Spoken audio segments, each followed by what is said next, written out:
Hola, les habla el doctor Alfonso Jaime Martínez Lascano para Arcano Radio. Saludo al señor Mario Altúzar, iniciativa de él el generar este tipo de encuentros de manera virtual y pues yo voy a tocar algunos temas referentes a los derechos humanos. Generalmente se dice que los derechos humanos son aquellos que tenemos todas las personas por el simple hecho de ser seres humanos. Sin embargo, realmente la otra cara de la moneda es que los derechos humanos es para cuidarnos de los propios seres humanos, pues somos los seres humanos los que de una u otra forma afectamos a nuestros semejantes, a los demás seres vivos y también a la propia naturaleza, al planeta, etcétera. Es decir, los derechos humanos son derechos de subsistencia. La idea es que hace mucho tiempo se planteó que las constituciones fueran los documentos donde se establecieran los derechos fundamentales. En México se les conocía como garantías individuales y a partir de la reforma que se hizo a la Constitución mexicana, se establecieron el concepto de la idea de los derechos humanos en el 2011 o a partir del 2011. Y esto hace que uno piense que todo lo que esté en la Constitución, por el simple hecho de que esté en la Constitución, pues es algo bueno. Sin embargo, hay dos figuras que violan derechos humanos y que se encuentran en el capítulo de derechos humanos en la Constitución Política de los Estados Unidos Mexicanos. Y la Corte Interamericana ya nos ha condenado en varias ocasiones, en el caso Sopastle Tetpile, en el 2022 y recientemente en este año 2023 en el caso García Rodríguez y otros. ¿Qué disposiciones prevé la Constitución que son violatorias de derechos humanos? Bueno, primero el arraigo penal. Baste que se sospeche de una persona, que se argumente que forma parte del crimen organizado, para que sin tener elementos suficientes se le pueda privar de la libertad a una persona sin que tenga ningún derecho, ningún medio de defensa, porque no sabe quién lo acusa, porque lo acusa, etcétera.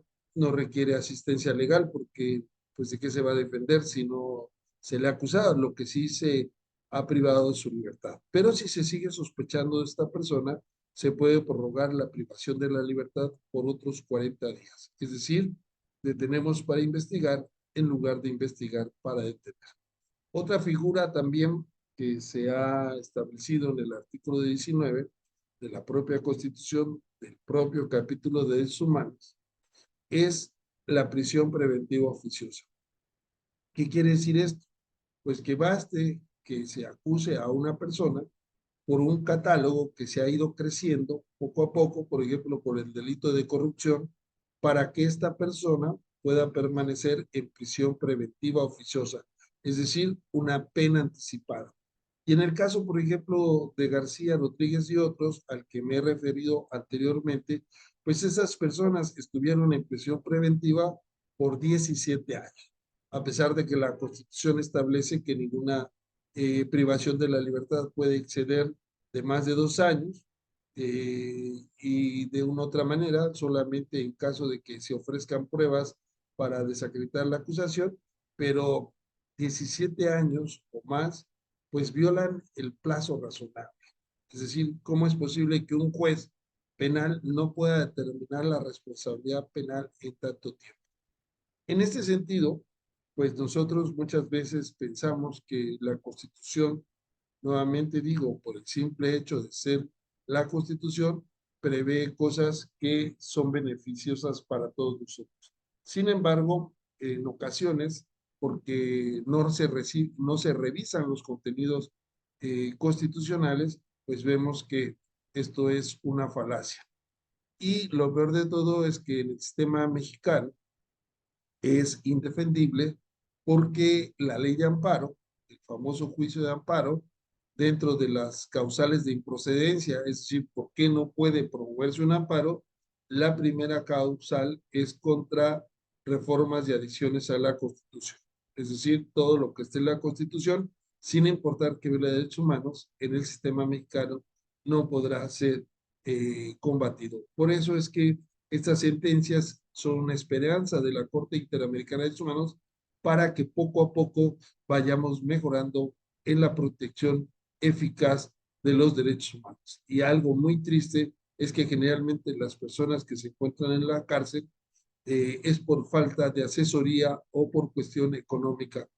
Vemos que hay grandes delincuentes de cuello alto, de cuello blanco, que realmente no son castigados y existe una impunidad generalizada en nuestro país y también, ¿por qué no?, una gran corrupción.